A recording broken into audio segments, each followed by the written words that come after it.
안녕하세요. 연예유치원 로미언니입니다. 며칠 전에 올렸던 공무원 여성 중심적인 정책에 대해서 공무원 익명 게시판 글을 제보해 주신 그 사연에 대해서 많은 분들께서 공감하셨는데요. 공무원 사회가 여초 현상이 심하다 보니까 갈등도 많이 일어나고 있는 것 같더라고요. 여러분들의 의견을 공유해 드리자면요. 모든 남자 공무원들은 다 알고 있어요. 특히 남자가 주로 있는 경찰, 소방, 군에 종사하는 여자분들은 쓸모없는 역할만 골라서 합니다. 경찰, 소방서에서도 여직원은 정시에 퇴근하면서 진급 때만 되면 여직원이 먼저 진급을 합니다. 심지어 시험 진급의 경우 시험철만 되면 여직원들은 1년치 연가를 몰아서 휴가를 내고 진급 공부만 합니다. 그것도 당당하게. 남성 공무원 중에서 용기를 내서 여직원들의 잘못된 점을 지적하거나 논쟁을 벌이는 희귀한 경우도 있습니다. 이런 논쟁 중에서 논리에서 막히면 공격 대상인 남성에게 성인지 감수성 부족, 공감 능력 부족, 기분 상해죄에 해당되면 성희롱 이런 타령을 합니다. 그리고 지난 정부 때 성희롱으로 고발되면 남자 공무원 대부분이 징계 처리되었습니다. 이러니 나라가 망해가죠. 여가부, 여성단체, 여성공무원단체 등은 한국 축구를 망조로 만든 한국축구협회와는 비교 대상이 아닐 듯 대한민국의 국가 경쟁력을 망치고 있는 듯 이제 공무원 남자분이신가 봐요. 공무원 젊은 여자들 보면 다들 여초 커뮤니티 하고 있고 젊은 여자만 그런 게 아니라 위에까지 다 비슷해요.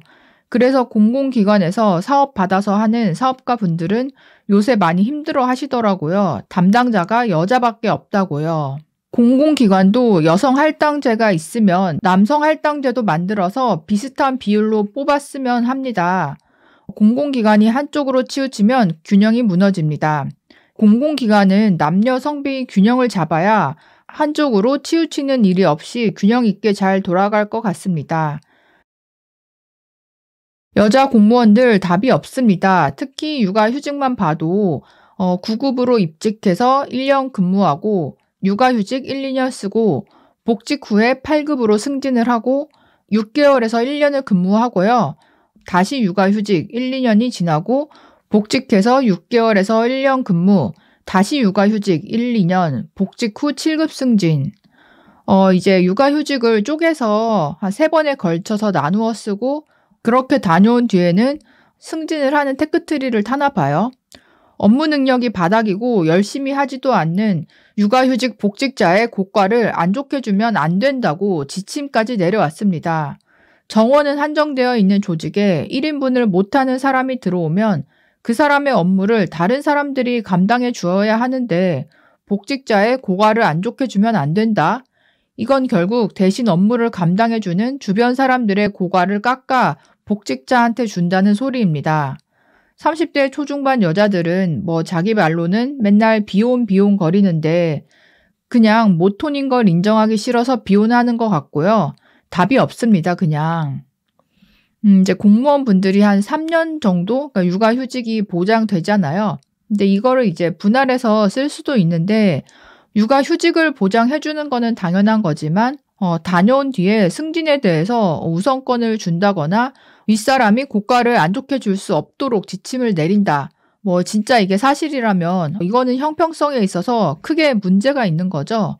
사기업과 달리 이 조직 안에 인원 구성, 인력 변동이 아예 없는 상태로 확정되어 있는 이런 공무원 조직에서 누군가에게 이제 밀어주거나 누군가가 불리해진다면 그거는 정말 같이 일하시는 분들이 굉장히 사기가 떨어질 것 같아요.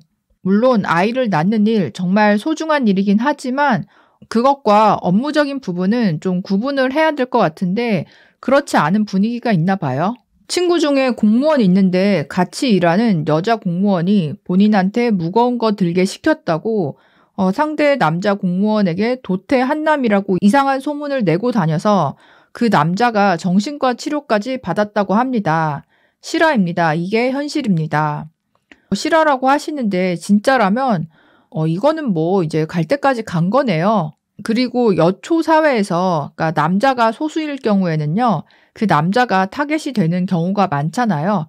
그리고 뒷담화나 이런 걸로 인한 정신적 스트레스는 남자분들이 오히려 더 심하게 받을 수도 있고 이 정신과 치료까지 받았다는 게 충분히 일어날 수 있는 일이라고 생각해요. 옛날에 여성의 교육 수준과 사회 참여도가 낮고 높은 출산율을 유지하던 시절에 여성의 사회 참여도를 높이고자 국가에서 여성에 대한 지원과 우대 정책을 시행하기 위해 설립되었던 여성 기관들을 유지하는 것이 이제는 시대적으로 모순되고 역차별의 논란이 있는 건 당연합니다. 그간 혜택을 받아왔던 여성들이 이제는 역차별 받는 남성들과 사회를 돌아볼 때가 되었는데도 외면하는 것은 예견된 현상이기도 합니다. 다시 균형추를 맞추는 과정을 여성들은 받아들이기 싫은 거죠. 당연히 그럴 수밖에 없는 게 이미 자리를 차지하고 있고 그 특혜를 누려봤잖아요. 꿀맛을 봤기 때문에 내 것을 빼앗기는 거는 죽어도 반대할 가능성이 크다. 이렇게 보이기는 합니다. 그리고 지난번에 말씀드렸던 지역사회 주민 중에서 여성의 한정에서만 훌륭한 인물을 선정하고 또 시상식을 하는 그런 행사에 대해서도 비판의 의견이 있었습니다. 모범이 되는 훌륭한 인물을 선정할 시에는 능력과 성과에 초점을 두어야 하고요. 특정 성별, 나이, 계층 등에 초점을 두면 안 됩니다. 특정 성별, 나이, 계층에 초점을 두어서 인물을 선발하면 차별 이슈, 예산 낭비 이슈에 걸려들 수밖에 없고 직원들의 업무 의지를 꺾게 될 수 있습니다. 여성들이 중요 직책에 많이 가는 유일한 방법은 여성들이 더 노력하고 성과를 내는 것뿐입니다. 저렇게 훌륭한 것처럼 포장된 여성 인물을 홍보하는 데 돈을 쓰는 게 아니라요. 저건 진짜 돈 낭비, 시간 낭비일 뿐인 사업입니다. 이런 의견 주셨습니다. 옛날에 정말 여성 인권이 억압받고 이제 그런 시대에서 자신의 능력과 재능을 펼친 역사적인 여성 인물들을 재조명하는 그런 식의 어떤 전시나 특집은 그 가치가 있는데요. 지금 살아있고 활동하는 분들 중에서 굳이 특정 성별을 가려내어서 사회적으로 명성이 높은 사람, 중요한 직책에 올라간 사람, 그런 분들을 선정해서 시상까지 하는 게 과연 합당한 일인가? 이 부분은 굉장히 의문스럽긴 해요. 그리고 지역사회 인물이라고 하지만 사실상 요즘 시대에 정말 그 지역에서만 활동을 하거나 지역에 큰 공헌을 한 그런 인물보다는 그냥 그 지역에 오랫동안 살고 있고 실제로 그분이 이룬 업적이나 하는 일에 있어서는 그 지역사회와는 좀 무관한 경우가 있는데 그런 부분까지 세세하게 따지자면 이런 시상식의 의미나 실효성 자체가 좀 의문이 들기는 하더라고요. 지난번에 소개해드렸던 여성 비전 센터도요. 경기도 이천에 아주 크게 지금 지어지고 있고요. 2026년에 완성될 예정이라고 합니다. 이천 여성 비전 센터가 공모로 22억 확보를 했다는 그런 이제 소식이 2021년도에 있었고요. 중리 택지지구 공공청 사용지 4,000제곱미터의 부지에 지상 4층, 지하 2층 규모로 설립되는 여성 비전 센터는 여성들의 적극적인 사회 참여를 위하여 교육, 문화, 여가 활동 공간과 이웃과 교류할 수 있는 공연장, 국민체육센터, 자녀를 믿고 맡길 수 있는 돌봄 공간 등이 설치된다. 체육시설, 카페 이런 것들은 모든 주민이 사용할 수 있고요. 이제 그 위에는 여성 전용, 새로 일하기 센터, 여성 창업 지원 시설, 다함께 돌봄 센터, 키즈 카페, 전시실 이런 것들이 있고 3층, 4층에는 실습 교육 공간으로 이루어져 있습니다. 사실 반 정도는 주민들을 위한 다목적 센터와 겹치게 되는데요. 절반은 다목적 센터, 또 절반은 여성 전용, 여성 주민들을 위한 센터로 지어지고 있는데요. 경기도 이천에서 이 정도 규모의 여성 비전 센터가 지어진다 했을 때는 앞으로 이렇게 지방에도 여성 비전 센터들이 많이 세워질 것으로 예상이 됩니다. 어떻게 보면 여성의 재취업이나 창업이 굉장히 활발해질 것 같고요.